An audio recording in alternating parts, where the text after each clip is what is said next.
Release செய்யணும்னேங்க இயக்குனரோட கதைக்கு இயக்குனர் எனக்கு வந்து 2 கதை சொன்னாங்க. 2 கதை சொன்னாங்க. இந்த 2 கதையுமே நாங்கள் ஏற்கனவே ஃபிக்ஸ் பண்ணி வச்சிருந்த அந்த நடிகர்களுக்கு பொருந்தும். அவங்கள லீட் ரோலாக வச்சு செய்யலாம். ஆனால் 2 கதைகளையும் வந்து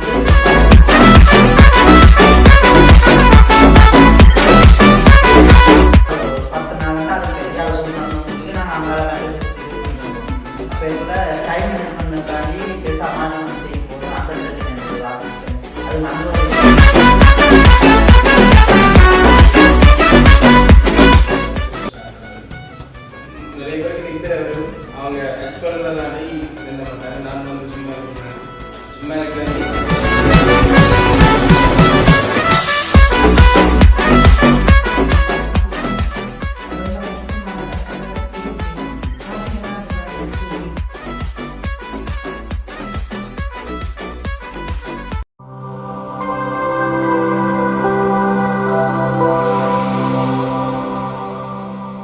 மீடியனர்கள் எல்லாருக்குமே வணக்கம். ஒரு சிறப்பு நேர்காணலில் உங்கள் எல்லாரையும் சந்திக்கிறதுல மகிழ்ச்சி. இந்த சிறப்பு நேர்காணல் யாரோட இருக்க போகுதுன்னு பார்த்தோம்னு சொன்னால், எங்களுடைய ஈழத்தில் உருவாக்கப்பட்டிருக்கக்கூடிய மூக்குத்திப்பூ அந்த திரைப்படத்தினுடைய குழுவினரோடு தான் இன்றைக்கு நாங்கள் கதைக்க போகிறோம். இந்த நேர்காணல் கலகலப்பாக இருக்கும்னு நினைக்கிறேன். ஸோ வாங்க அவங்கள இன்வைட் பண்ணிடலாம். வணக்கம். வணக்கம். வணக்கம். வணக்கம்.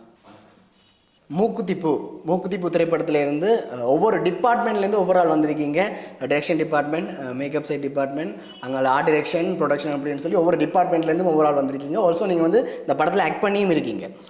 பரோதே என்ன நீங்கள் சொல்லுங்கள், இந்த படம் வந்து எப்படி ஆரம்பமாச்சு? ஏன்னா நீங்கள் கோட் டைரக்டராக இருக்கீங்க மூக்குத்திப்பூ திரைப்படத்துக்கு. ஸோ ஸ்டார்ட்லேருந்து எண்ட் வரைக்கும் நீங்கள் இருந்திருப்பீங்க. இந்த படம் எப்படி ஆரம்பமாச்சு, எப்படி டேக் ஒன் ஆச்சு, அதை பற்றி சொல்லுங்கள். மூக்குத்திப்பூ என்ற அந்த படம் துவங்கும் முதல் இப்போ 2 விதமாக செய்யலாம். ஒன்று நாங்கள் ஒரு கதை எழுதி போட்டு அதுக்கு சூட்டபிளான ஆட்களை நடிக்க வைக்கிறது. இன்னும் ஒன்று சில நடிகர்களுக்காக நாங்கள் அவையில் ஃபிக்ஸ் பண்ணி போட்டு அவங்களுக்காக கதை ரெடி பண்ணுறதுன்ற 2 கேட்டகரியில் இது நாங்கள் சில பேரை வச்சு செய்ய போகிறோம்னு ஏற்கனவே முடிவானது. ஓகே, இவங்களை வச்சு தான் நாங்கள் செய்ய போகிறோம்னு முடிவானோம். இப்போ அவங்களுக்கு தோதான கதையை நாங்கள் தெரிவு செய்யணும்.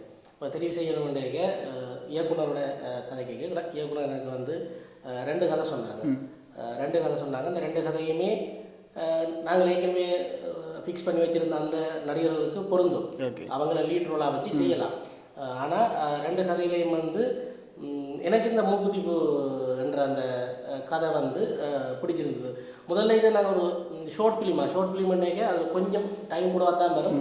ஒரு தியேட்டர் ரிலீஸ்ன்ற ஒரு ஐடியாவோட ஒரு 30-35 மினிட்ஸ் செய்வம் என்ற ஒரு கதையோட தான் இந்த கதையை நான் இதையே செய்வோம், இதையே டெவலப் பண்ணுவோம் என்று இந்த மூக்குத்திப்பூ கதையை சூஸ் பண்ணினது. பிறகு சூஸ் பண்ணி அந்த கதை விவாதம் நடந்து கொண்டிருக்கேக்க, டிஸ்கஷன் நடந்து நாங்கள் எழுதி கொண்டிருக்கேக்க அது கொஞ்சம் கொஞ்சமாக பெருசாச்சு. இன்னும் கொஞ்சம் பேரை உள்ளுக்கு கொண்டு வர வேண்டியிருந்தது, சேர்க்க வேண்டியிருந்தது. ரெண்டைக்கு அது கதை கொஞ்சம் பெருசாச்சு.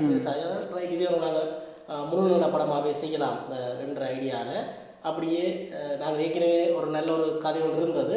அந்த கதையை எல்லா கேரக்டர்களுக்கு ஏற்ற மாதிரி எழுதி அது ஒரு வித்தியாசமான எக்ஸ்பீரியன்ஸாக இருந்தது. என்னென்னா அந்த கதையை எக்ஸ்டெண்ட் பண்ணி கொண்டு போகிறது இருக்குது தானே. அது ஒவ்வொரு கேரக்டரும் புதுசாக உள்ள நுழைய அவங்களுக்காக கொஞ்சம் ஒர்க் பண்ணிக்க அது ஒரு வித்தியாசமான அனுபவமாக இருந்தது. அப்படித்தான் இந்த மூக்குத்திப்பூ படம் உருவானது. சிந்துவண்ணா, நீங்கள் இந்த படத்தில் ஆர்ட் டைரக்டராக ஒர்க் பண்ணியிருக்கீங்க. ஏற்கனவே மூக்குத்திப்பூ திரைப்பட குழுவை நாங்கள் இன்டர்வியூ பண்ணிக்க அவங்க சொல்லியிருந்தாங்க, இந்த படத்துக்காக வந்து நாங்கள் ஒரு இடத்தையே 10 இடம் மாதிரி ஒரு இடத்துல 10 செட் ஒர்க் பண்ணியிருக்கோம். மேக்ஸிமம் அந்த இடத்துலேருந்து எவ்வளோ அவுட்புட் எடுக்கணுமோ அதுலேருந்து நாங்கள் எடுத்திருக்கோம்னு சொல்லியிருந்தாங்க.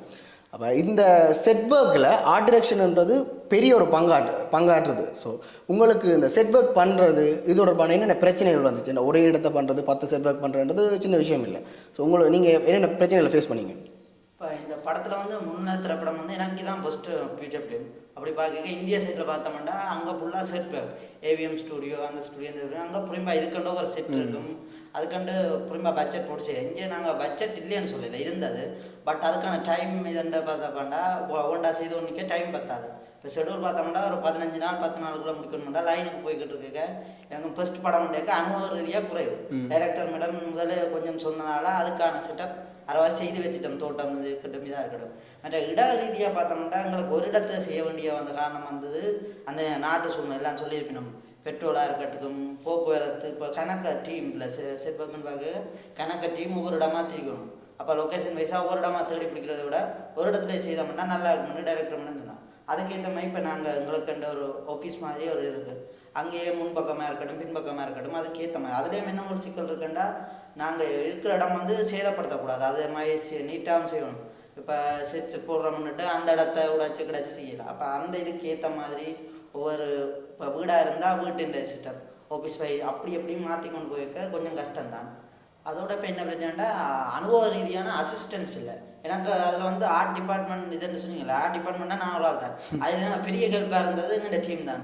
ஆர்கியாக இருக்கட்டும் கோபியாக இருக்கட்டும் இப்படி அங்கே வேலை செய்த பிரதாபம் எல்லாருமா அந்த இதுக்கே இருக்கிற ஒவ்வொரு கேமராமேன் டிபார்ட்மெண்ட் அப்படி இருக்கிறார்கள் ஹெல்ப் பண்ணி தான் அந்த ஒவ்வொரு வேலையும் செய்தது தனியாக டிபார்ட்மெண்ட். அந்த டைமில் பர்டிகுலர் ஒரு 10 நாளுண்டா அதுக்கு எஞ்சால ஷூட் நடந்துருக்கு. நாங்கள் அங்கால மேட்டை செட் டிசைன் பண்ணி கொண்டு போகிறோம். அப்போ இதுக்குள்ள டைம் மேனேஜ்மெண்ட்டுக்காண்டி பெருசாக மாற்றி மாற்றி செய்யும்போது அந்த பிரச்சனை இருந்தது. ஒரு அசிஸ்டன்ட் அது அனுபவ ரீதியாக இல்லையாண்டாக்க அப்படி ஒரு பிரச்சனை இருந்தது. இப்படி கொஞ்சம் கஷ்டப்பட்டு தான் செய்தது. கொஞ்சம் இதில் ஈஸியாக இருந்தது காரணம் வேலைக்கே நாங்கள் பிளான் பண்ணோம். அந்த பிளானிங் இல்லாட்டிக்கு இன்னும் கொஞ்சம் கஷ்டப்பட்டுருக்கோம். ஓகே, இப்போ நீங்கள் தனியாக ஒர்க் பண்ண உங்களுக்கு வேறு டிபார்ட்மெண்ட்டில் இருந்தவங்க தான் ஹெல்ப் பண்ணியிருந்தீங்க. ஆர்ட் டைரக்டர் தான் அசிஸ்டண்டாக எல்லாமே சேர்ந்து நீங்கள் தனியாக தான் ஒர்க் பண்ண அப்படின்னு சொல்லியிருந்தீங்க. தனியாக ஒர்க் பண்ணுறது சரியான கஷ்டமான விஷயம். இப்படி இருக்கேக்க நீங்கள் சரியாக கஷ்டப்பட்டு இந்த செட் ஒர்க் போட்ட இந்த செட் ஒர்க் நான் சரியாக மீனக்கட்டது சரியாக கஷ்டப்பட்டதுன்னு சொன்னால் இந்த செட் ஒர்க்கை சொல்லுங்கள். இதில் வந்து படத்தின் இடத்துல 2 செட் அப்படி கஷ்டமானது. ஒன்று வந்து வெளியில் வந்தால் பார் செட்டப். அந்த செட்டப் என்னென்னா பகல் நம்புறது இது நைட் செட்டப் ஓப்பன் இதில் செய்கிறது. அது ஃபஸ்ட்டு நான் அடிக்கடி போய் பார்த்தா அதாவது பழகிடும். அந்த இடங்கள் எனக்கு பெருசாக பழக்கம். இது கண்டென்ட் மூட இடம் போய் பார்த்தது சொன்னாலும் எனக்கு அந்த இது வேற இல்லை. டைரக்டர்கிட்ட இதே கொடுக்க மாட்டேன். அதுக்கு பயிலாக ஒரு ஐடியாஸ் முதல் செய்து அவங்கள்ட்ட எல்லாம் கேட்டு லைட் செட்டப் பண்ணி செய்து அது ஒரு பக்கம் போட்டு நாங்கள் முடிஞ்ச 2 அப்பாடாக இருந்தவங்க ரெஜினா அந்த டிஓபி வந்துட்டு சொன்னார் அது ஷட்டரிங் பண்ணணும் இப்படி வைக்கக்கூடாது ஒரு அடி முன்னுக்கு வைக்கணும் அதுன்னு சொல்லி அவளா செட்டப் திருப்பி கலட்டி திருப்பி என்ன அவளா லைட் எல்லாம் போட்டு அப்படி செய்தது. அதுலேயே மெயின் பிரச்சனைகளுக்கு அந்த கரண்ட் லைட் வேலை அதுகளுக்கு தெரியா பெரும்பாலும் செய்து ஓரளவுக்கு அதெல்லாம் ஃபஸ்ட்டு பழகினது. அடுத்த செட்டப் வந்து இங்கே உள்ளுக்க வெட்டிங் செட்டப் பண்ணது. அது வீடு ஃபுல்லாக வெட்டிங்க்கு ஒரு மாதம் அதுக்கு புரிம்பா ஒருத்தர் அப்படிச்சு நின்று ஆக்களை அசிஸ்டண்டாக மாற்றி அப்படி தான் செய்தது. அந்த 2 செட்டப்பும் கொஞ்சம் வித்தியாசமாக இருக்கும். இங்கே நான் தெரிஞ்சு அடுத்தது எல்லாம் அப்படி செட் போட்டு செய்திருக்க மாட்டோம்னு நினைக்கிறேன். இப்போ இனி வேற தான் செய்து கொண்டிருக்கணும். ஈழ சினிமாவில் அது கொஞ்சம் புதுசு படத்தில் பார்க்க அது கண்டிப்பாக சஸ்பென்ஸாக தனியாக இருக்குமே. ஓகே, ஆர்கே ஸ்டார்க் அது என்ன ஆர்கே ஸ்டார்க் உங்களுக்கு தனி ஏதாவது பேருக்காக வேணுமெண்டு ஏதாவது வச்சிங்களா? என்ன பேர் உங்களுக்கு உண்மையாகவே? எனக்கு உண்மையான பேர் வந்து ரிஷாந்தன். ஊரில் வந்து கடவுள்னு கூப்பிடுவாங்க. கடவுள் அப்போ அந்த ரிஷாந்தன் தான் கடவுள் இருக்கி ஆர்கே. அப்போ ஸ்டார்க் வந்து டோனி ஸ்டார்க் அதனால் ஆர்கே ஸ்டார்க் அப்படின்னு சொல்லி வச்சாச்சு. சரி, ஓகே. இப்போ எதுக்காக உங்களை வில்லங்கமாகவே நான் தொடங்கினேன்னா போன இன்டர்வியூவில் சொல்லியிருந்தாங்க முக்கியமாக ஆக்டர் விதுஷன் சொல்லியிருந்தேன் நீங்கள் வந்து ப்ராங்க் பண்ணிங்களா இல்லாட்டி உண்மையாகவே அப்படி ஆச்சா தெரியல வச்சு செஞ்சுட்டானுங்களே திருப்பி அவனை நாங்களும் வச்சு செஞ்சிட்டோம்.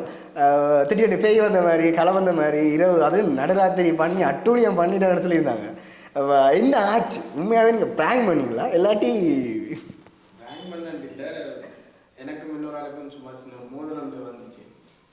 அதுலேருந்து அப்படியே ஹைப்பாகி வந்தது இப்படி வந்தது தெரியாது. இப்போ பார்த்தவங்க எல்லாமே உண்மையாகவே நடிக்கிறானா இல்லையான்னு சொல்லி ஸ்டார்ட்டில் டவுட் இருந்தாலும் உண்மையாகவே இவனுக்கு இது ஆகிடுறான்னு சொல்லி உங்களுக்கு வேப்பமில்லை எல்லாமே வாய்க்கு அடைஞ்சுது அப்படின்னு சொல்லியிருந்தாங்க. அடுத்த நாள் உங்களுக்கு எக்ஸ்பீரியன்ஸ் எப்படி இருந்தது? நிறைய பேர் இப்படி சுற்றி இருந்து இப்படி பண்ணிடா அப்படி பண்ணிடா என்னடா நாசம் வருவான் இப்படி பண்ணிட்டேன் என்ன மாதிரி பேசிடுவாங்க தானே. அதை பற்றி சொல்லுங்கள், என்ன நடந்தது, எப்படி இருந்த எக்ஸ்பீரியன்ஸ்? அவங்களோட சம்பவம் முடிஞ்ச உடனே எழுந்திருக்க வாய்ப்புலாம் வேப்பமில்லையா விபூதி பூசி இருந்தவங்க நெத்தியில் வந்து போட்டு தேய்ச்சிருக்கா அதில் புண்ணியம் வந்து அப்படி என்ன அவங்க வச்சு செஞ்சுக்காங்க. நான் அவங்கள வச்சு செஞ்சதை விட அவங்க என்ன வச்சு நல்லா செஞ்சுக்காங்க. அந்த டைம் என்ன நடந்ததுன்னு எனக்கு தெரியாது. எலும்பே அந்த இது முடிஞ்ச எலும்பேக்க மட்டும் வாய் வந்து வாயில் கட்சி கொண்டு சரி, ஓகே. அடுத்தது ஜோக்ஸுக்கு அங்கால நீங்கள் ப்ரொடக்ஷன் டிபார்ட்மெண்ட்டில் ஒர்க் பண்ணியிருக்கீங்க. நாங்கள் ஒரு பீஸ்ஃபுல்லாக ஒரு ஷூட்டிங்கை முடிக்கணும்னு சொன்னால் ப்ரொடக்ஷன் குவாலிட்டியாக இருக்கணும், டைமுக்கு சாப்பாடு வரணும், டைமுக்கு தண்ணி வரணும், நிறைய பிரச்சனைகள் இருக்குது. அதுவும் அந்த நேரம் சொல்லவே தேவையில்லை, அவ்வளோ பிரச்சனைகள் நாட்டில் போயிட்டு பிரச்சனைகள் போய்கிட்டு இருந்த டைம். ஸோ அதை எப்படி மேனேஜ் பண்ணீங்க, எப்படி இருந்தது அந்த எக்ஸ்பீரியன்ஸ்? ப்ரொடக்ஷன் மேனேஜராக வந்து இதான் எனக்கு ஃபஸ்ட்டு படம். அதோட எக்ஸ்பீரியன்ஸ் இல்லை. ஆனாலும் வந்து நான் இது வந்து முடிஞ்ச அளவு நீட்டாக பண்ணி கொடுத்தேன். அந்த டைம் வந்து தெரிந்த அவங்களுக்கு பொருளாதார பிரச்சனை இருந்தது. பெட்ரோலுக்கு லைனில் நிற்கணும். இப்போ சாமான் வந்து இப்போ விலை, அந்த பொருளோட விலை வந்து 3 மடங்கு கூடி இருந்தது. இப்போ உடனே போயிட்டு வாங்குறதுனாலும் கஷ்டம். அப்போ பெட்ரோல் வாகனத்தில் போய் வாங்குறதெல்லாம் கஷ்டம். அப்போ பெட்ரோல் இல்லாததால இப்போ முதலே லைனில் நின்று எல்லாம் வாங்கி ஒரு மாதிரி ஒரு 100 லிட்டர் பெட்ரோல் வந்து வெளியில் வாங்கி வச்சு அந்த டைமில் கொஞ்சம் மேனேஜ் பண்ணி போக முடியுமா இருந்தது. மற்ற சாப்பாடும் கிட்டத்தட்ட வெளியில் கூட சிக்கனமாக பாதிக்க வேண்டிய ஒரு சூழ்நிலை. மற்றபடி அந்த ப்ரொடக்ஷன் வந்து நீட்டாக தான் பண்ணி. ஓகே வாணிக்கா, நீங்கள் வந்து இதில் ஆக்ட் பண்ணிக்கிறது மட்டுமே இல்லாமல் மேக்கப் சைடும் ஹெல்ப் பண்ணியிருக்கீங்க. ஸோ உங்களுக்கு இந்த படத்தோட எக்ஸ்பீரியன்ஸ் எப்படி இருந்தது? ஏன்னா நீங்கள் நிறைய ப்ரொஜெக்ட் இங்கே ஒர்க் பண்ணியிருக்கீங்க. ஸோ இதில் ஸ்பெசிஃபிக்காக என்ன சொல்லுவீங்க? நீங்கள் பண்ண வித்தியாசமான இதுன்னு சொன்னால் கேரக்டர்னு சொன்னால் என்ன சொல்லுவீங்க? எப்படி இருந்தது இந்த எக்ஸ்பீரியன்ஸ்? இது வந்து எனக்கு மேலே வந்து இந்த முக்குத்திப்பூவில் வந்து நான் ஆக்ட் பண்ணியிருக்கிறேன். ஓகே, அதையும் நான் ஒரு அம்மா கேரக்டர் பண்ணியிருக்கிறேன். அந்த ஒரு கல்யாணம் வந்து அப்படி ஒரு கலாட்டா ஒரு காமெடியான ஒரு விஷயம். அதில் நான் காமெடியும் இருக்குது, அதையும் விட ஒரு பயமான விஷயங்கள் எல்லாம் செஞ்சுருக்கிறேன் டிஃப்ரெண்ட்டாக. மேக்கப்லேயும் மேலே என்னால் முடிஞ்ச வரைக்கும் நான் செஞ்சுருக்கேன். என்னென்ன பிரச்சனைகள் மேக்கப் சைடுன்னு சொல்லியிருக்க என்னென்ன பிரச்சனைகள் ஃபேஸ் இப்போ ஒவ்வொருத்த ஸ்கின்னுக்கு ஏற்ற மாதிரி நாங்கள் பண்ணணும் டிஃப்ரெண்ட்டாக. ஆனால் உண்மையில எனக்கு அவங்க இளவணி அவங்க வந்து நிறைய இப்படி பண்ணுங்கக்கா, அப்படி பண்ணுங்க, இதை எப்படி செய்யணும்னு நிறைய விஷயங்கள் எனக்கு சொல்லியிருந்தேன். நான் வேறு இது ப்ரொஜெக்டில் பண்ணியிருந்தாலும் பட் இதில் வந்து கொஞ்சம் கன்னிட்டி எடுத்து பண்ணியிருக்கிறேன். ஓகே, ஆக்டிங் சைட் நீங்கள் நடிக்கும்போது இந்த கேரக்டர் அம்மா கேரக்டராக நடிக்கும்போது என்னென்ன பிரச்சனைகளை ஃபேஸ் பண்ணீங்க? அதில் நீங்கள் படம் வரும்போது பார்ப்பீங்க, ரொம்ப கஷ்டமான கட்டங்கள் இருக்குது. பார்த்தீங்கன்னா அதில் உங்களுக்கு தெரியும். மேலே செம்மையான கட்டங்கள் செஞ்சுருக்கேன். அதில் மேலே நான் கஷ்டப்பட்டு பண்ணியிருக்கேன். ஓகே ஓகே, மூக்குத்திப்பூ. இந்த மூக்குத்திப்பூ அழகான ஒரு பேர். இந்த பேரை எப்படி இந்த படத்துக்கு சூஸ் பண்ணீங்க? என்ன அந்த கதையோட ஒன்றிணைஞ்சு போகிற மாதிரி இந்த பேர் இருக்கா? என்ன என்னதுக்காக அந்த பேரை வச்சிங்க, அதை பற்றி சொல்லுங்கள். இது நான் ஆரம்பத்தில் சொன்ன விஷயம் தான். இது இயக்குனர் சொன்ன 2 கதையிலிருந்து தான் இந்த படம் ஒரு கதையை நாங்கள் சூஸ் பண்ணாங்கன்னாங்க.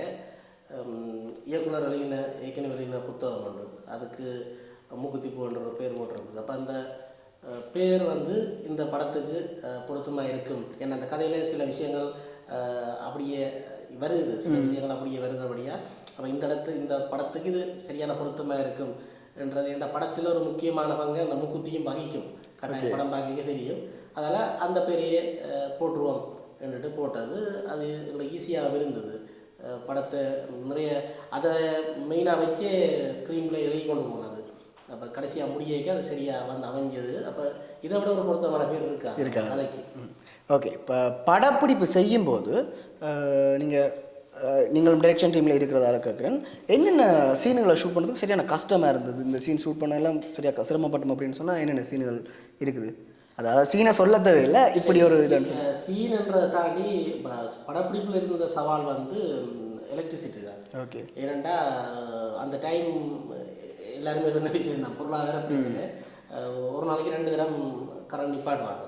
இப்போ கரண்ட் நிப்பாட்டுவாங்கன்னா நாங்கள் எங்களோட ஒர்க் எல்லாம் கரண்டை நோக்கியதாக போச்சு. கரண்டை வச்சு தான் நாங்கள் அடுத்த கட்டத்தை மூவ் பண்ணணும்ன்ற கட்டம். ஏன்னா எங்களோட போக்குவரத்துக்கான பெட்ரோலே அங்கே இங்கே கெஞ்சி லைனில் நின்று கூட காசுக்கு வேண்டி 2 சான் அந்த எங்களோட ப்ரொடக்ஷன் மேனேஜர் வந்த அந்த 100 லிட்டர் சேர்த்தது. அதை தாண்டி இனி ஒரு ஜெனரேட்டர் பிடிச்சி நாங்கள் எலக்ட்ரிசிட்டியை கொடுத்து ஷூட் பண்ணுறது எல்லாம் வந்து அந்த டைமுக்கு அது பாசிபிள் இல்லை. அப்போ எங்களோட டைமிங் எல்லாம் வந்து கரண்ட் எப்போ வரும் எப்போ நிற்கும்ன்றதை வச்சு தான் இருந்தது. அதனால் எங்களுக்கு அந்த ஏர்லியாக முடிக்க வேண்டிய ஷூட்டுகள் முடியாமல் போயிட்டேன்னா 7 மணிக்கு கரண்ட் போயிடும். போகிற கரண்ட் வந்து திருப்பி 9:30 தான் பெறும். அப்போ நாங்கள் அந்த 2.5 மணி நேரம் வெயிட் பண்ணி வேறு வேலைகளும் பெருசாக செய்யலாது, முன்னாயத்த வேலைகளும் செய்யலாது. திருப்பி அதுக்கு பிறகு 9:30 பிறகு லைட் செட் பண்ணி அது ஷூட் துவங்கிக்க 10-11 மணி ஆகிடும். வேண்டாம் இதில் எவ்வளவு பகல் சீன்கள் இருக்கோ அவ்வளவுக்கு நைட் சீன் இருக்குது. மற்ற நாங்கள் இண்டோருக்கு செஞ்சதுகள் வந்து பகல் சீனை கூட நைட்டாக சிலதுகள் செய்ய வேண்டி வந்திருக்கு, ஷூட் பண்ண வேண்டி வந்திருக்கு. அதால் அந்த இதுதான் அப்போ ஷூட் முடியக்க 12 மணி குறைஞ்சது 12 மணி, கூடுதல் 2-3 மணிக்கு ஆகும். அடுத்த நாள் 4 மணிக்கு திருப்பி ப்ரொடக்ஷன் மேனேஜர் லைனுக்கு எல்லாருக்கும் கூல் அடிச்சுட்டு இருப்பேன். அடுத்த ஷூட் திருப்பி 6 மணிக்கு ரெடியானா தான் அங்கே போகணும். அப்போ அது பெரிய டிஃபிகல்ட்டாக இருந்தது. அதை தாண்டி சீன்கள் பிரச்சனை இல்லை, இயக்குனருக்கு சாட்டிஸ்ஃபை வரும் வரைக்கும் ஆர்டிஸ்ட் நடிச்சே ஆகணும். அதனால் அது ஓகே, அது அந்த இடத்துல பெரிய மிளகுகள் இருக்கையில் இயக்குனர் ஓகே பண்ணால் அந்த டேக் ஓகே அவ்வளோதான். அப்போ அதில் இயக்குனர் நடிகர் மேலே வேலை வேண்டியிருக்கேன். ஓகே, ஆர்கே ஸ்டார்க் ஒரு ஷூட்டிங் போய் கொண்டிருக்கேன்னு சொன்னால் நாங்கள் எவ்வளவு தான் சீரியஸாக இருந்தாலும் சிலருக்கு குணாதிசயங்கள் இருக்கும். எவ்வளவு சீரியஸ்லேயும் ஜாலியாக ஃபன்னாக தெரிஞ்சு கொண்டு இருக்கக்கூடிய வில்சன் என்ன சொன்னார், நாங்கள் எப்பயுமே ஜாலியாகவே இருந்துடும், அதாலேயே பேச்சு விழுமுண்டு. ஸோ அவரை மாதிரி ஷூட்டிங் ஸ்பாட்டில் இவ்வளவு பெரிய பிரச்சனைகளையும் நார்மலாக தெரிஞ்சு ஜோக் பண்ணி தெரிஞ்சு அதிகமாக பேச்சு வாங்குற ஆள் யார்? அவரை விட்டு சொல்லுங்கள். ஏன்னா அவர் சொன்னது தான் நான் தான் பேச்சு வாங்குறேன் அதிகம் வந்து. அவரை விட்டு அதுக்கு அடுத்ததாக கூட எல்லார்ட்டையும் டிரெக்டர்கிட்டேன்னு சொல்லி இல்லை, அசிஸ்டன்ட் டிரெக்டர்கிட்ட சொல்லி இல்லை, டிஓபிடி இல்லை, பொதுவாக நிறைய பேச்சு வாங்குறா யார்? இதுக்கு அடுத்ததாக பார்க்க போனால் நான் தான். நானும் இடைக்கடைக்கு இருந்துட்டு கொஞ்சம் குடும்பத்தினங்கள் செய்வேன். மற்ற எங்களை அசிஸ்டன்ட் கேமராமேனும் இருந்துட்டு குடும்பத்தினங்கள் விடுவேன். மற்றது தனு. சரி, அப்படி நீங்கள் என்ன இதை விட்டு இந்த அமானுஷ்ய சக்தியை விட்டு வேறு என்ன குறும்பு பண்ணியிருக்கீங்க நீங்கள்? ப்ரொடக்ஷன் மேனேஜர்னா கூடுதலாக அவுட் சைட்ல இப்போ ஷூட்டிங் ஸ்பாட்டை விட்டு அவுட் சைட்லாம் கூடுதலாக வெளியில் போய் சாமான அதை வாங்கணும், சாப்பாடு வாங்குறது. அப்போ போய் வரைக்குள்ள கொஞ்சம் லேட் ஆகும், அதால் கொஞ்சம் திட்டு வாங்குறது. மற்றது ஷூட்டிங் நிலைக்கு நித்திரோட கூடுதலாக இப்போ நைட் சீன் அண்ணா சொன்ன மாதிரி பகல் சீன் அவ்வளோ இருக்குது, அதே மாதிரி நைட் சீன்ஸும் இருக்குது. அப்போ அந்த டைம் இப்போ கரண்ட் பிரச்சனையால லேட்டாக தான் இப்போ 10 மணிக்கு பிறகு தான் ஷூட் ஸ்டார்ட் பண்ணோம். 10 மணி அந்த டைமில் ஷூட் ஸ்டார்ட் பண்ணுறது. நிறைய பேருக்கு நித்திரை வரும், அவங்க அட் பண்ணுறதுனாடி என்ன மாட்டாங்க. நான் வந்து சும்மா இருக்கிற மீன் அந்த சின்ன சின்ன கேப்கள் போயிட்டு அப்படியே தூங்கிடுவேன். அதாலேயும் பேச்சு வாங்குறேன். வரோதேன், இந்த படத்தை மூக்குத்திப்பூ திரைப்படத்தை இக்கட்டான சூழ்நிலையில் ஷூட் பண்ணியிருக்கீங்க. அப்போ நார்மலாக ஒரு படத்துக்கு முடிகிற அமௌண்ட்டை விட 2 மடங்கு 3 மடங்கு அதிகமாக அந்த படத்துக்கு முடிஞ்சிருக்கும். ஸோ இப்போ இருக்கிற ஈழ சினிமா அப்படின்றத பொறுத்த வரைக்கும் இந்த அமௌண்ட்டை நீங்கள் சக்ஸஸ்ஃபுல்லாக ரிட்டர்ன் பெறுவீங்க, இல்லாட்டி இதை நான் சக்ஸஸ் பண்ணுவீங்க, இந்த டீம் வந்து சக்ஸஸ் ஆகும், இந்த ப்ரொஜெக்டை வந்து சக்ஸஸ் பண்ணுவோம் அப்படின்னு நீங்கள் நினைக்கிறீங்களா? இல்லாட்டி இதை சக்ஸஸ் பண்ணுறதுக்காக நீங்கள் என்னென்ன முன்னேற்பாடுகள் செஞ்சு கொண்டிருக்கீங்க, அதை பற்றி சொல்லுங்கள். பொதுவாக கடந்த 2022, 2023 இதுகளில் இந்த 2 வருஷம் வந்து யாழ்ப்பாணத்திலேருந்து வந்த படங்கள் எண்ணிக்கை அதுக்கு முன்னிய வருடங்களில் வந்த படங்களோட ஒப்படைக்க வந்து கூடவாக தான் இருக்குது. குறைஞ்சபட்சம் 1 வருஷத்துக்கு வந்த கட்டத்தில் நான் நினைக்கிறேன் இந்த வருஷம் மட்டும் 3 இல்லை 4 படம் வந்திருக்கேன் நினைக்கிறேன் குறைஞ்சபட்சம். இது 5வது படமாக இருக்கலாம்னு நினைக்கிறேன். இன்றைக்கு இப்போ இதுக்கு முதல் வெளிவந்த படங்கள் எல்லாம் அவங்க என்ன யுக்தியை பயன்படுத்தினாங்க, எப்படி விளம்பரப்படுத்தினாங்க, அல்லது எப்படியான செட்டப் ஆடியன்ஸ் வந்து பார்க்க வந்தாங்க என்றதுக்கு அது ஒரு செட்டப் மாதிரி இப்படி தான் இது என்றது வந்து காலகாலமாக நடந்துட்டு தான் இருக்குது. அப்போ அதை நாங்கள் உடனடியாக உடைச்சு எல்லாரையும் கொண்டு இயலாது.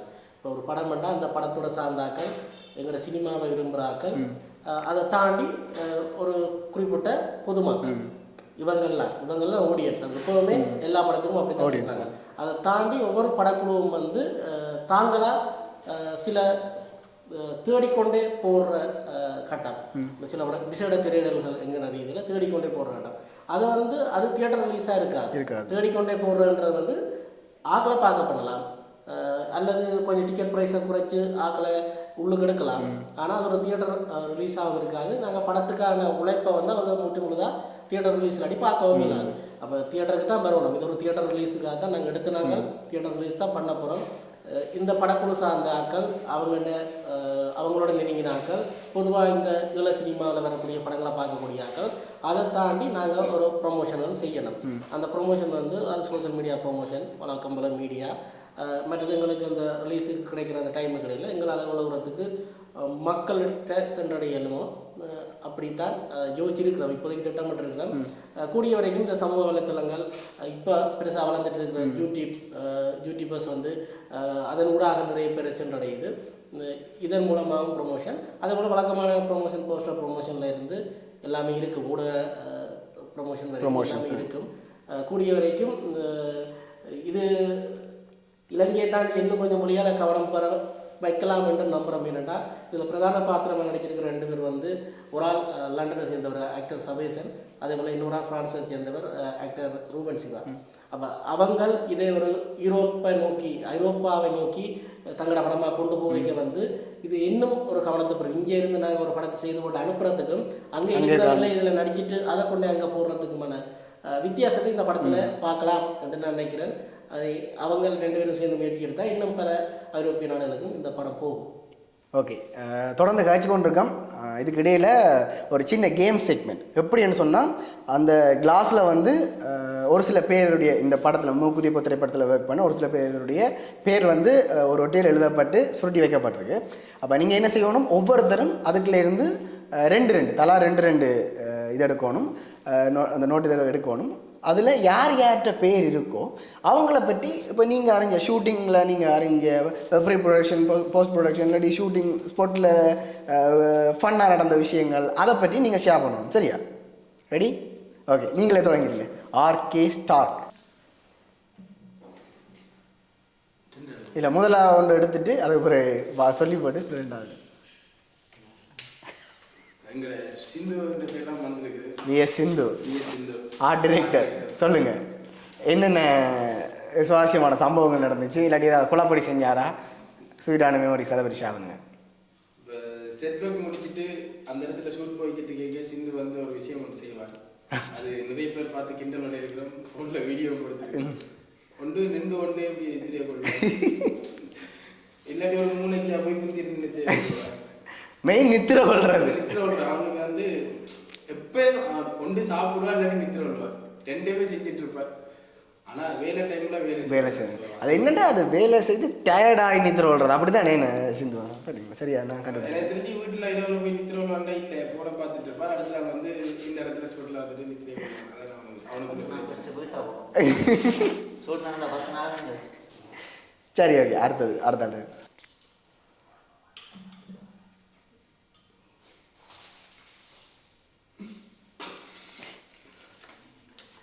டைரக்டர். சரி, ஈழவாணி அக்கா சொல்லுங்க, என்னென்ன சம்பவம் நடந்தது, சுவாரஸ்யமான சம்பவம்? ஏன்னா நிறைய இருக்கு. என்னடா ஈழவாணி அக்கிட்ட பேச்சு வாங்க ஆக்களே இருக்க மாட்டீங்க செட்டில், சொல்லுங்க. அவங்களுக்கு வந்து இப்போ நாங்கள் வந்து அவங்க ஒரு சீன் ஒன்று சொல்லுவாங்க, இப்படி ஒரு சீன் ஒன்று சொல்லுவாங்க, இப்படி நடிக்கணும் வந்து.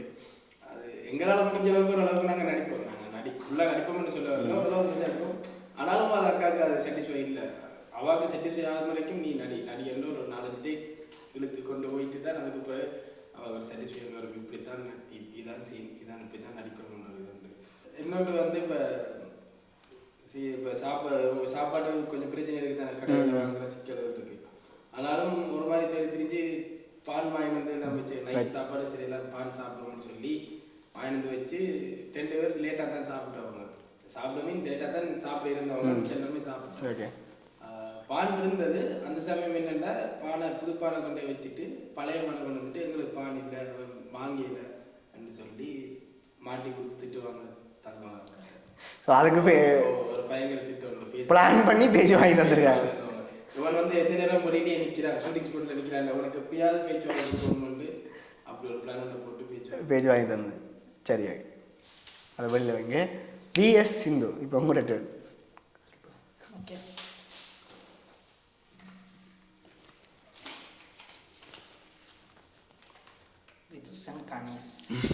நிறைய இருக்குமே, அவரை பற்றி காய்ச்சிட்டே இருக்கலாமே, சொல்லுங்க. என்னத்த சொல்றேன்னு தெரியாது, அவ்வளோத்துக்கு செய்யும்.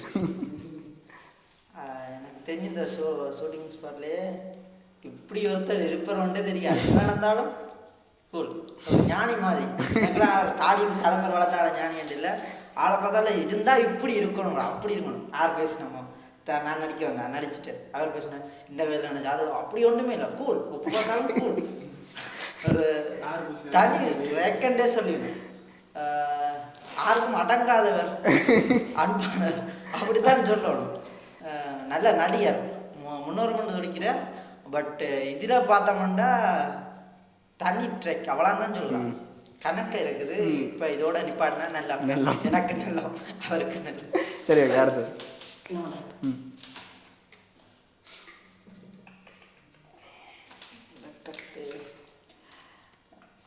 பக்கத்துல பக்கத்துல வச்சுக்கொண்டு என்னன்னு சொல்றது பரவாயில்ல சொல்லுங்க அவர் நினைக்க மாட்டேன் சொல்ற அளவுக்கு தப்பா சொல்றதுக்கு ஒண்ணும் இல்ல எங்களுடைய கேங்கின லீடர்னு சொல்லலாம் பாய்ஸ் கேங்ன்ற ஒரு புரிம்பாதுக்கு ஒரு leader gang leader director madam ஒரு சைட்டாண்டா இங்கே ஒரு டீம் இருந்தா அதுக்கு லீடர் அவர் தான் இப்போ நாங்கள் லேட்டாக வர்றது பிந்தி வர்றது அதெல்லாம் இல்லை ஏன்னா நாங்கள் இங்கே இருப்போம் நாங்களாம் ஒரு 4 மணிக்கு அடித்து வச்சு ஒழும்பிடுவோங்க கஷ்டப்பட்டு நித்திர தூங்கி சாப்பாடுக்குலாம் லேட்டாக அப்படியே ஒழும்பினா 7 மணிக்கு ஒரு ஆள் கணக்காக அவற்ற டைம் அதாண்ட மாதிரி வந்துடுறாங்க டான்ட்டு அது சரிதான் 6 மணிக்கு ஷூட் தொடங்கிடும் 7 மணிக்கு வேறு அப்படியே டிரெக்டாக சொல்லலாம் அது டைரெக்டாக சொல்கிறீங்க இல்லை கேட்டால் வெளியில் அரசாங்க வெளியில் நான் இருந்தாலும் இந்த லீடர் இல்லை தப்பாக சொல்லக்கூடாது தப்பாக சொல்லியிருந்தா மன்னிச்சிடும் ஓகே அடுத்த வா நீங்க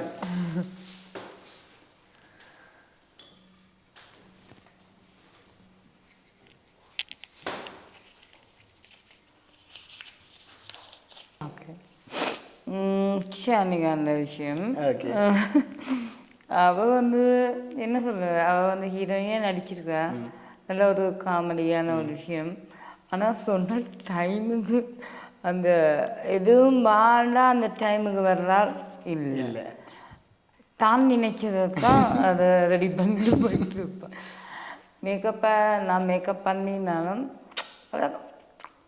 நான் இப்படி ஒழிக்கிறேனுக்கா நான் இப்படி பண்ணுறேனுக்கா நீங்கள் நல்லபடி சொல்லிட்டு இருப்பா ஆனால் அந்த என்ன சொல்கிறது டைம் கீப்பிங் கொஞ்சம் டைம் மேனேஜ்மெண்ட்டில் கொஞ்சம் சரி ஓகே அடுத்த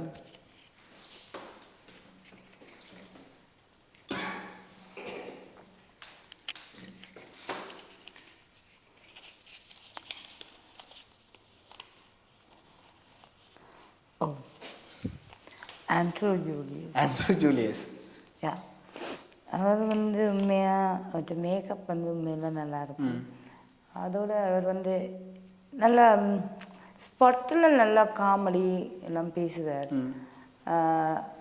நல்ல ஒரு கேரக்டர் எல்லாரோடையும் நல்லா கோஆப்ரேட் பண்ணுவார் அவர்கிட்ட மேக்கப் வந்து சூப்பராக இருக்கும் அவர் ஏதாவது முரண்பாடு உங்களுக்கு முரண்பாடு இல்லாட்டி ஃபன்னான ஏதாவது சம்பவங்கள் அப்படி நடந்திருக்கேன் 2 பேரும் ஒரே ஃபீல்டில் நாங்கள் ஒரே ஃபீல்டான காமெடி நல்லா பண்ணிட்டு இருப்பார் அவரோட இருந்த டைம் போகிறது தெரியாது எந்த நேரம் சிரிச்சு கொண்டே இருப்போம் நல்லா ஹாப்பியாக இருக்கும் அப்படி உண்மையில சீரியஸான ஒரு விஷயம் அப்படி இல்லை நல்ல ஒரு மனிதர் ஓகே ஃபைனலி வேற என்ன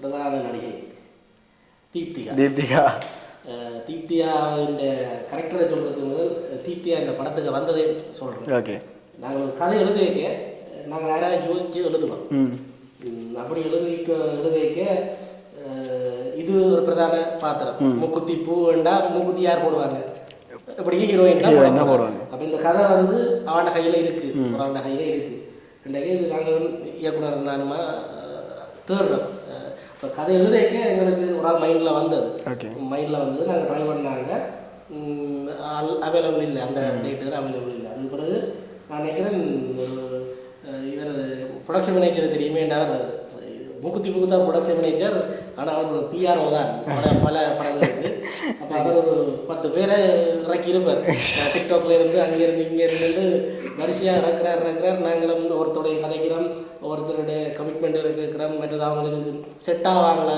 ரெண்டெல்லாம் பார்க்குறோம் மற்றது இந்த ஸ்டோரி வந்து கொஞ்சம் டிஃப்ரெண்ட்டாக இருக்கும் லவ்ன்றது பாதி காமெடி பாதியாக இருக்கும் அந்த லவ்வும் வந்து கொஞ்சம் டிஃப்ரெண்ட்டாக இருக்கும் அப்போ அந்த கேரக்டருக்கு கொஞ்சம் மெச்சுவர்டான ஃபேஸ் வேணும் அப்படி எல்லாம் தேடி கடை ஃபில்டர் பண்ணி கடைசியாக கிடைச்ச ஒரு ஆள் தீப்தியா. தீப்தியாவை பொறுத்த வரைக்கும் எங்கட சினிமாவில் அண்மையில் கூட இது பற்றி கதைக்க வேண்டி வந்தது என்னென்னா ஹீரோயின்ஸ் வந்து தட்டுப்பாடுன்றது என்னென்னா ப்ரொஃபஷனல். இப்போ அவங்களுக்கு இப்போ இங்கே இருக்கிறாங்க, நடிக்கக்கூடியவங்க இருக்கிறாங்க, ஆர்வம் உள்ளவங்க இருக்கிறாங்க, வடிவானவங்க இருக்கிறாங்க அப்படின்னு நாங்கள் தேடலாம். ஆனால் அவங்க ஒரு ஷூட் ரெண்டு வரைக்கும் அவங்களோட கமிட்மெண்ட் ஒரு படத்துக்கு இவ்வளோ தூரத்துக்கு அவங்க சப்போர்ட் பண்ணுறாங்க. இந்த படம் இந்த படத்தில் நான் சைன் வச்சதுலேருந்து அல்லது இந்த படம் ஆரம்பிச்சதுலேருந்து முடியும் வரைக்கும் என்னால் இந்த படத்துக்கு பிரச்சனை வரக்கூடாது, அது நான் மூமெண்ட் வந்தேன்னா இதை செஞ்சு முடிக்கணும்.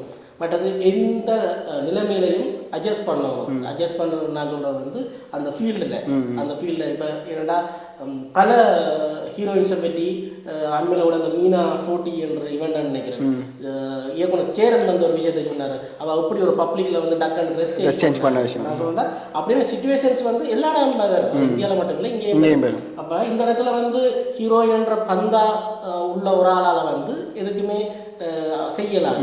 ஏன்னா இங்கே ஒரு படம் நடிக்காமல் கூட அந்த பந்தாத நிறைய பேர் கேட்க வந்து சரியாக அமைஞ்சு நாங்கள் ஏதோ ஒரு ஃபில்டர் பண்ணி வரைக்கும் வந்த இடத்துல தீப்தியாக இருக்கிறதுல வந்தால் நான் நினைக்கிறேன் 3 நாளோ 5 நாள் எனக்கு சரியாக மறக்க முடியாது. ஷூட் பண்ணி 1 year ஆச்சு தானே. அந்த 5 நாளும் சாப்பாடாக இருந்தாலும் ஒரு நாளும் நாங்கள் ப்ரொடக்ஷன் கொடுக்குற சாப்பாடு தான். அதே மாதிரி தங்குறது நாங்கள் கொடுத்த இடம் தான். அதே மாதிரி ஷூட்டுக்கு ரெடியாகி அந்த டைமுக்கு ஆள் எப்படி நாங்கள்லாம் டிரான்ஸ்போர்ட் கொடுக்குறது வந்தாலும் அப்படியே ஆள் தொடர்ந்து இருந்து தன்னை ஷெடியூல் எப்போவோ இப்போ மார்னிங் வந்தால் எந்த டைம் தன்னை ஷெடியூலோ ஃபுல்லாக இருந்து முடிஞ்சு ரைட் நீங்கள் போகணுன்ற டைரக்டர் சொல்லத்தான் போவோம். எனக்கு தெரிஞ்சு பர்ஃபெக்டாக தனக்கு கொடுத்த ரோலை நடிச்சுட்டு தான் தீப்திகா. இந்த படம் வெளிவந்த நான் நினைக்கிறேன் இப்போ பல படங்கள் நடிச்சிட்டு இருக்கா. இது நான் நினைக்கிறேன் அவனோட முதல் ஃபீச்சர் ஃபிலிமாக இருக்கும் வெளிவந்தான்னு நினைக்கிறேன். ஒரு நல்ல பேரையும் எடுத்து கொடுக்கும் என்று நம்புகிறேன் நான். அது தீப்தியா. அடுத்த நேரம் பார்ப்போம். ஓகே, அடுத்தது பிரதான பாத்திரத்தில் நடிச்சிருக்கிற சபேசன் சண்முகநாதன் வந்து லண்டன்ல இருந்து ஒரு கலையார்வம் மிக்க ஒரு ஆள். அப்போ அவர் இங்கே அப்பப்போ அவர் மற்றபடி வெக்கேஷனுக்கு வந்தால் இங்கே வெளிப்பட்டு போயிடும், வெக்கேஷனுக்கு வந்தால் ஒரு படம் நடிச்சிட்டு போவார். வருஷத்துக்கு ஒருக்கா வந்தார், 2 தடவை வந்தார், இப்போ 3 தடவை அப்படின்னு வந்தவங்க வந்தால் ஏதாவது செய்துட்டு போகணும்னு இருக்கக்கூடியவர். அப்போ அவரை கொண்டு இயக்குனரோட கனெக்ட் பண்ணிவிட்டேன். இப்படி ஒரு கதை ஒன்று எடுக்க போகிறோம்ன்றீங்க நடித்தேன். கொஞ்சம் சுவாரஸ்யமாக சொல்கிறேன்டா, இது கொஞ்சம் இதாக இருக்குது. சிந்து எனக்கு சொன்ன பதில இருந்து ஆரம்பிக்கலாம். கேட்டா சிந்து என்ன பற்றி சொல்லுங்க. அந்த டைமிங் என்னோட சபைசனைக்கு ஒரு பெரிய பிரச்சனை என்னென்னா டிரெக்டர் சொல்கிற டைமுக்குன்னா 4 மணிக்கு இங்கே வருவோம். ஆனால் அவன் 12 மணிக்கு தான் நகரம் போகிறேன். சரியும் திருப்பி ஷூட்டுக்கு வர்றேன்னா 4 மணிக்கு வந்துடும்.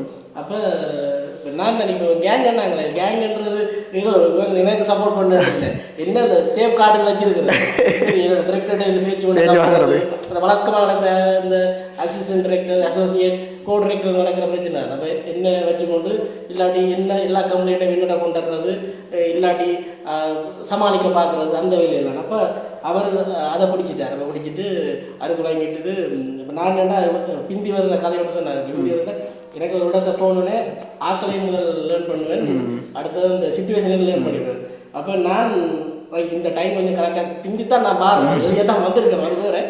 ஆனால் எனக்கு இந்த லேட் நைட் ஷூட்டுகளுக்கு தானே அந்த நான் சொன்னேன் ஆரம்பத்தில் எலக்ட்ரிசிட்டி பிரச்சனையால் லேட்டாக போகுது தானே.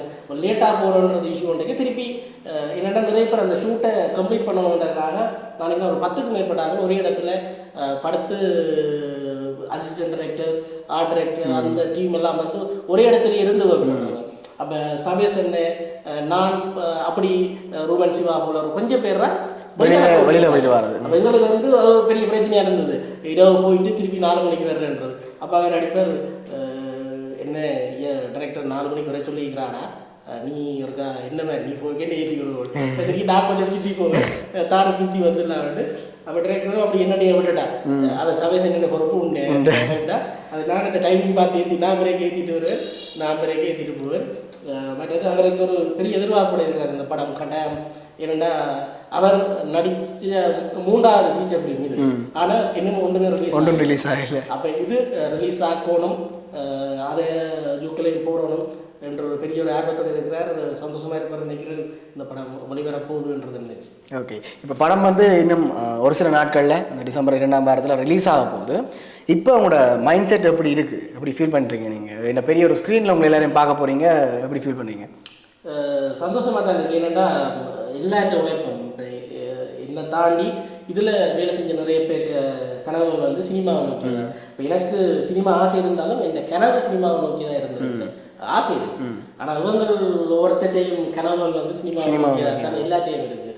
பெரும்பாலும் வெண்டைக்கு இவங்க எல்லாரும் வந்து ஒரு ஃபீச்சர் ஃபிலிமில் நினைக்கிறேன் ஒரு சிலர் மட்டும்தான் ஃபீச்சர் ஃபிலிமில் ஒர்க் பண்ணியிருப்பாங்க. பெரும்பாலான முதலாவது ஃபீச்சர் ஃபிலிமாக இது இருக்கும். அதால் எல்லாருக்குமே வந்து ஒரு எக்ஸைட்மெண்ட் இருக்குது. இதை ஸ்க்ரீனில் பார்க்க இல்லை ஒரு ஃபீச்சர் ஃபிலிமுக்கு வந்து எப்படி ஒரு ரெஸ்பான்ஸ் வருதுன்னு பார்க்கன்றதுல எல்லாம் வந்து ஒரு எதிர்பார்ப்பு இருக்க நிச்சயமாக அது அந்த ரிலீஸ் நெருங்க அந்த சந்தோஷம் ஆட்டோமேட்டிக்காக வருது. ஏன்னா இது ஒரு பெரிய கேப்னு விழுந்துருது. ஒரு 1 இயர் கேப்ன்றது உடனே முடிச்சா அந்த ஒரே அந்த எதிர்பார்ப்போட இல்லாட்டி ஒரு எக்ஸ்பெக்டேஷனோட அப்படியே இருந்திருக்கலாம். ஒரு கேப் விழுந்தோட எல்லாரும் கொஞ்சம் கொஞ்சம் அதை விட்டு திருப்பி எல்லாருமே உள்ள வந்து ஒர்க் பண்ண ஆரம்பிச்சிருக்கிறோம். அதனால் ரிலீஸ் வரைக்கும் அந்த ஹைப் இருக்கும். ரிலீஸுக்கு பிறகும் அவங்க எதிர்பார்த்த அந்த அடைய வரும் நினைக்கிறேன். ஏன்னா கொஞ்சம் ஒரு லவ் சப்ஜெக்ட் தான் மெயின். ஆனால் அதை எடுத்து அதை பிறகு எழுதி கொண்டு போய் வந்து பாதி காமெடி ஆகிடுச்சு. அது என்னத்துக்கு அந்த ஆட் பண்ணா அந்த ரெஸ்பான்ஸ் எப்படி இருக்கும் என்ன இருந்தாலும் சனம். எனக்கு ஒரு சீரியஸ்ட அறிவிப்பு ஊடகவியலாளராக சொன்னேன். நாங்கள் கடந்து வந்த பாதை இருக்கு தானே, நாங்கள் அதில் துளைச்சதில் சிரிப்பு முக்கியமானது. எங்கட சில துளைச்சதுல சிரிப்பு முக்கியமானது. சிரிக்க பண்ணுங்கடா எனக்கு ஒரு ஷார்ட் ஃபிலிம் ஒன்று எடுக்க எனக்கு ஒரு ஆள் சொன்னேன். அப்போ இப்போ நீங்கள் இங்கே வர படங்களை பாருங்க, சிரிப்பு அதில் எவ்வளோ தூரம் அவங்க சிரிப்புக்காக மினக்கிறாங்க. அது எவ்வளோ தூரம் அந்த படத்தில் ஒர்க் அவுட் ஆகும். ஒன்றாவது ஸ்கிரிப்டாக மினக்கடணும், அடுத்தது அதை பார்க்க சிரிப்பு வரும். 2 விஷயம் இருக்குது. இது நான் நினைக்கிறேன் ஓரளவு ஒர்க் அவுட் ஆகும்னு நினைக்கிறேன். இனி ரெஸ்பான்ஸ் நாங்கள் போடாமல் நீ ஆடியன்ஸ் இந்த கையிலான் இருக்கு. அதுக்கேற்ற மாதிரி விது அண்ட் டீம் ஒர்க் பண்ணியிருக்கு, தங்களோட உயிரை கொடுத்து நடிச்சிருக்காங்க. ஓகே, நீங்களும் உங்களுக்கும் இது வந்து முதலாவது ஃபியூச்சர் ஃபிலிம். உங்களோட கனவு வந்து நோக்கியதாக இல்லாட்டியும் நீங்கள் இப்போ நடிச்சிருக்கீங்க. உங்களோட நடிப்பை ஸ்க்ரீனில் பார்க்க எவ்வளோ ஆர்வமாக இருக்கீங்க நீங்கள் பெரிய திரையில் பார்க்குறதுக்கு? இது நடிக்க எல்லாம் நடிப்பேன்னு சொன்னால் நடிக்க இப்போ படங்களில் தெரியுதானே ஆணைகள் என்ன நடக்கிறது நிற்கிற ஏடிகளை பிடிக்கிறது நடிக்க யாராவது அசிஸ்டண்ட் அது வழக்கமாக நடக்கிற. அப்போ இது ஆக்களை போட்டு வரைக்கும் கொஞ்சம் இந்த இடத்துக்கு ஒரு ஆளுக்கு போயிடும். இன்றைக்கு நானே எனக்கு கம்ஃபர்டான என்னோட ஸ்க்ரீன்ல நானும் தான் சேர்ந்து அப்போ எனக்கு கம்ஃபர்டான ஒரு கேரக்டரோட எடுத்துட்டு எனக்கு கம்ஃபர்டான ஆக்கெல்லாம் அதில் இருந்தது. அதால் ஏதோ அதை நடிச்சு முடிச்சாச்சு. ஆனால் அதெல்லாம் ஆக்டிங் சொல்லி காய்ச்சி போடாது நாடகம். பட் அது ஃபீச்சர் ஃபிலிம் ஃபர்ஸ்ட்டாக ஒர்க் பண்ணுற ஃபீச்சர் ஃபிலிம். ஏன்னா இந்த ஃபீச்சர் ஃபிலிமை நோக்கின ஒரு நகர்வுலாம் இருந்து கொண்டு கேட்க இது ஒரு சரியான ஒரு டீமாக அமைஞ்சுது. இப்போ நாங்கள் எங்களோட விருப்பங்களையோ கனவுகளையோ நாங்கள் செயற்படுத்த வழி கிடைக்க எங்களுக்கான ஒரு டீம் ஒன்று அமைக்கும். தனியாக ஓடையெல்லாம் தான் சினிமா விஷயத்தில். அப்போ டீம் ஒன்று அமைச்சு கொண்டு வருவோம். அப்படி அமைஞ்ச டீமுகளில் சில பேர் இந்த டீமுகளுக்கு அமைஞ்சபடியாக ரைட் இது ஒரு ஃபீச்சர் ஃபிலிம் முதலாவது ஃபீச்சர் ஃபிலிமாக இதே கட்டம் ரெண்டு அந்த டீமுக்குள்ளே வந்து அப்படியே ஒர்க் பண்ணதான். அதால் ஒரு அதாவது டைரக்டர் இந்த ஆக்டர்ன்ற விட்டுருங்க, ஒரு கோ டைரக்டராக இந்த படம் ஒரு எதிர்பார்க்கக்கூடிய படம். விஎஸ் சிந்து ஒன் மேன் ஆர்மி, தனி ஆர்ட் டிபார்ட்மெண்ட் அப்படின்னு சொல்லிட்டு தனியை நீங்களே பண்ணணும்னு சொல்லியிருந்தீங்க. ஒரு படத்தில் ஒர்க் பண்ணதே ஆர்ட் டிபார்ட்மெண்ட்டில் ஒர்க் பண்ணதே ஒரு பெரிய விஷயமா பார்க்கப்படுது. அப்படி இருக்க ஒரு படத்துக்கு தனி ஆளாக ஃபுல்லாகவே ஆர்ட் டிபார்ட்மெண்ட் ஃபுல் ஒர்க்குமே பார்த்துருக்கீங்கன்றது பர்சனலாக உங்களுக்கு சரியான சந்தோஷமாக இருக்கும். இப்போ அதை ஸ்க்ரீனில் பார்க்க போகிறீங்க, உங்களோட ஃப்ரெண்ட்ஸ் பார்க்க போகிறாங்க, உங்களோட ஃபேமிலி பார்க்க போகிறாங்க, உங்களுக்கு தெரிஞ்சாங்க பார்க்க போகிறாங்க.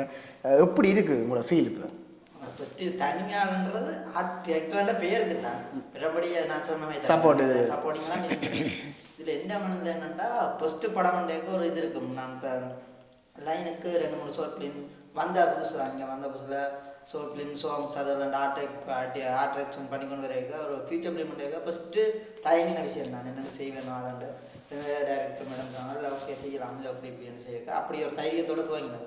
அப்படி துவங்கினா ஃபஸ்ட் படம் வெளியில் வெறும்ன்றது கொஞ்சம் லேட் ஆனோன்னே அந்த இது கைப்பில் அனுசனமே குறைஞ்சிடும். ஆனால் திருப்பி துவங்கினோடனே இப்போ ஒரு உள்ளுக்குள்ள ஏன்டா இப்போ இருக்கிற இதுக்கு இன்னும் கைப்பை எதிர்பார்ப்பாக இருக்கும். வெளியிலையும் சரி இண்டஸ்ட்ரியிலையும் சரி எப்படி வரப்போகுதுன்றது படம் வெளியாக்கள் பார்க்கறதுக்கான பேர் இருக்கு. நம்ம வீட்டுக்காரர் என்ன செய்யுது நீ அதில் ஒரு கேள்வி வரும். இதில் செய்ய அப்படியே பார்க்க நல்ல நம்பிக்கை இருக்குது. எனக்கு அவுட்புட் கிடைச்சிருக்குதுல அதை பெரிய ஸ்க்ரீனில் பார்க்க அடுத்தது என்ன பண்ணிட்டு நான் ஃபஸ்ட்டு வந்தது நடிக்கிறதுக்கு. இப்போ இந்த அதுக்கு பிரதான இப்படியே மாறி மாறி மாறி ஆர்ட் டிபார்ட்மெண்ட்டாக அதில் போய் இப்படி வந்தது. இப்போ அதுவும் ஒரு சின்ன சந்தோஷம். அதில் சின்ன கேரக்டர் நடிக்க அதையும் ஸ்க்ரீனில் பார்க்க போகிறது பெரிய சந்தோஷம் தாங்க. எதிர்பார்ப்பு தான் கூட எப்படி இருக்க போகுது என்ன இதுண்டு எல்லாரோடையும் சேர்ந்து பார்க்குறேன் பார்ப்போம். உங்களோட பக்கம் வந்தாலே ஒரு வைப்ரேஷன் வருது, ஏதாவது இப்படி சொல்லணுமே ஏதாவது இப்படி நோண்டணுமேட்டு. ஸோ மூக்குத்தி இப்போ இந்த ஃபிலிமில் நீங்கள் ப்ரொடக்ஷன் மேனேஜராக ஒர்க் பண்ணியிருக்கீங்க, அது மட்டும் இல்லாமல் ஆக்ட் பண்ணியும் இருக்கீங்க. இந்த படத்தில் ஒர்க் பண்ணது உங்களுடைய அடுத்தடுத்த ப்ரொஜெக்டுகளுக்கு ஹெல்ப் பண்ணியிருக்கேன்னு நினைக்கிறீங்களா, இல்லாட்டி இனி இந்த படம் ரிலீஸ் ஆன பிறகு கண்டிப்பாக இது ஹெல்ப் பண்ணும் அப்படின்னு நீங்கள் நம்புறீங்களா? கண்டிப்பாக இதுக்கு பிறகு இதான் எனக்கு ஃபியூச்சர் ஃபிலிம் ஃபர்ஸ்ட்டு வழியில் வரப்போகிறது இதுதான் ஃபர்ஸ்ட். இதுக்கு பிறகு வேறு இது செஞ்சுருக்கிறேன், ஆக்ட் பண்ணியிருக்கிறேன், எதுவுமே ரிலீஸ் ஆகலை. இதுக்கு பிறகு எனக்கு தெரிஞ்சு இதுக்கு பிறகு அடுத்தடுத்த ப்ரொஜெக்ட் எனக்கு கிடைக்கும் அந்த நம்பிக்கை இருக்குது. இதில் ஒரு நல்ல ஒரு கேரக்டர் வந்து அக்கா வந்துருக்குறாங்க, முடிஞ்ச அளவு நடிச்சிருக்கிறேன்.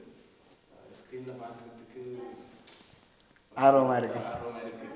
எல்லாருக்குமே ஒரு கனவு தானே, பெரிய ஸ்க்ரீனில் வந்து பார்க்கணும். என்கிட்ட ட்ரெய்லர் வந்து போட்டிருந்தாங்க தியேட்டரில், அப்போக்கே நிறைய பேர் பார்த்துட்டு வந்து நல்லா இருக்கு நல்லா இருக்கு அப்படின்னு சொல்லி தான் இருக்காங்க. ரிலீஸ் ஆன பிறகு இன்னும் சொல்லுவாங்க இது வந்து கிடைக்கும்ன்ற நம்பிக்கை. சரி, ஓகே.